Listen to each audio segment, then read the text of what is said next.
ఇక వీళ్ళందరూ బాధ తట్టుకోలేక ధర్మేంద్ర ప్రధాన్ గారు అయితే లాస్ట్ కి రిజైన్ చేశారు. సో ఆయన రిజైన్ చేసి ఆయన డీటెయిల్ గా ట్విట్టర్ లో ఏం చెప్పిందంటే, హిందీలో ఆయన డీటెయిల్ గా రాసి పెట్టారు, దాన్ని మనం తెలుగులో కన్వర్ట్ చేసి చెప్తున్నాను. What you have exactly told అనేసి ఆయన డీటెయిల్ గా మెన్షన్ చేశారు. లాస్ట్ 40 years గా like how he has done in like services in the BJP and also in ABVP. ఆయన 1990s నుంచి లైక్ ఆయన ఏబీవీపీ నుంచి స్టార్ట్ అయ్యి ఇప్పుడు బీజేపీలో యూనియన్ మినిస్టర్ దాకా ఎదిగారు అనమాట. సో అంతేకాకుండా నీట్ గురించి కూడా మాట్లాడారు. సో May 3rd ఏదైతే నీట్ జరిగిందో దాన్ని వాళ్ళు బ్యాన్ చేశారని చెప్పారు. దాంతో పాటు లైక్ నీట్ లో ఎట్లాంటి థింగ్స్ జరిగాయో ఎన్టీఎన్ నుంచి వాళ్ళు కేసు అయితే ఫైల్ చేశారని డీటెయిల్ గా మెన్షన్ చేశారు. దాంతో పాటు సిబిఐ ఇన్వెస్టిగేషన్ కూడా జరుగుతుందని చెప్పారు. దాని తర్వాత మళ్ళీ రీటెస్ట్ పెట్టాము. సో రీటెస్ట్ లో చాలా మంది పాస్ అయ్యారు. అండ్ అన్నిటికంటే బెస్ట్ పార్ట్ ఏంటంటే చాలా మంది పేద విద్యార్థులు like who has been studying in the government schools కానివ్వండి, like below average poverty line దగ్గర ఉన్న వాళ్ళు కూడా చాలా మంది పాస్ అయ్యారని చెప్పేసి వాళ్ళు పేర్కొన్నారు. సో అంతేకాకుండా ధర్మేంద్ర ప్రధాన్ గారు ఈ పాయింట్ కూడా రేజ్ చేశారు. సో వేరే విదేశీ శక్తులు కానివ్వండి, ఇంకొక లైక్ ఫారెన్ ఫండింగ్ పీపుల్ మన దగ్గర తిరుగుతున్నారు. సో విద్యార్థులు దాంట్లో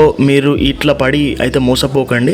సో చాలా మంది మన ఇండియాని బ్రేక్ చేయడానికి ట్రై చేస్తున్నారు. సో విద్యార్థులు దాంట్లో పడి మోసపోతున్నారు, మీరు మీ కెరియర్ మీద ఫోకస్ చేయండి అని చెప్పేసి డీటెయిల్ గా మెన్షన్ చేశారు. అది ఎవరికో తెలుసు కదా మీకు కూడా. అంతేకాకుండా ఈ పరిస్థితులన్నీ దృష్టిలో పెట్టుకొని రాజీనామా పత్రం మోడీ గారికి అందించానని చెప్పేసి డీటెయిల్ గా ట్విట్టర్ లో పేర్కొన్నారు. భవిష్యత్తులో కూడా దేశ సేవ, ఒడిశా ప్రజలకు సేవ చేస్తానని మనవి చేసుకుంటూ ఆయన డీటెయిల్ గా ట్విట్టర్ లో అయితే పోస్ట్ చేశారు. లాస్ట్ కి సీజే పోల్ అనుకూలం అయితే అయింది. సో ధర్మేంద్ర ప్రధాన్ గారు రిజైన్ చేయడం కరెక్టా కాదా, మీరేమనుకుంటున్నారు కామెంట్ చేయండి.